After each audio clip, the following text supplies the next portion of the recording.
തുർക്കിയും താവളമാക്കിയിട്ടുണ്ട് പാകിസ്ഥാൻ. അതെന്തുകൊണ്ടാന്ന് വെച്ച് കഴിഞ്ഞാൽ പാകിസ്ഥാനിലേക്ക് നമ്മൾ ഇന്ത്യ വിസ അങ്ങനെ ഇഷ്യൂ ചെയ്യാറില്ല പാകിസ്ഥാനിൽ പോകാനായിട്ട്. പക്ഷേ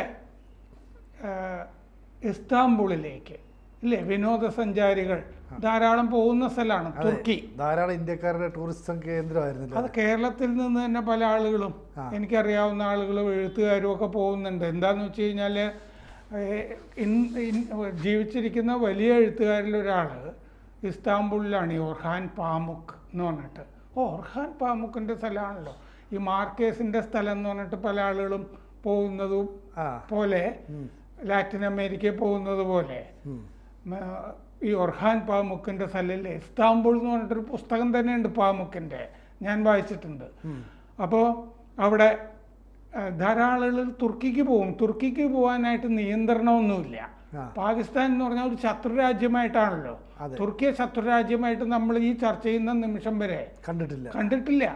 അതാണ് നമ്മൾ ചർച്ച ചെയ്യുന്നുണ്ട്. നമ്മൾ ഇന്നും ചർച്ച ചെയ്തു അപ്പാച്ചെ ഹെലികോപ്റ്ററുകൾ അമേരിക്കയിൽ നിന്ന് വരുന്നത് തുർക്കി തടഞ്ഞതുമൊക്കെ. പക്ഷെ തുർക്കിയിലേക്ക് പോകാൻ എളുപ്പമായതുകൊണ്ട് ഈ ഡോക്ടർമാരെ അല്ലേ പലതവണ തുർക്കിയിലേക്ക് യാത്ര ചെയ്തിട്ടുണ്ട്.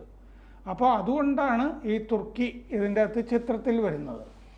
അപ്പോൾ അങ്ങനെ കൂടുതൽ വാർത്തകളും വിശേഷങ്ങളും നിങ്ങളിലേക്ക് എത്താൻ ABC മലയാളം സബ്സ്ക്രൈബ് ചെയ്യുക, ബെൽ ബട്ടണും അമർത്തുക.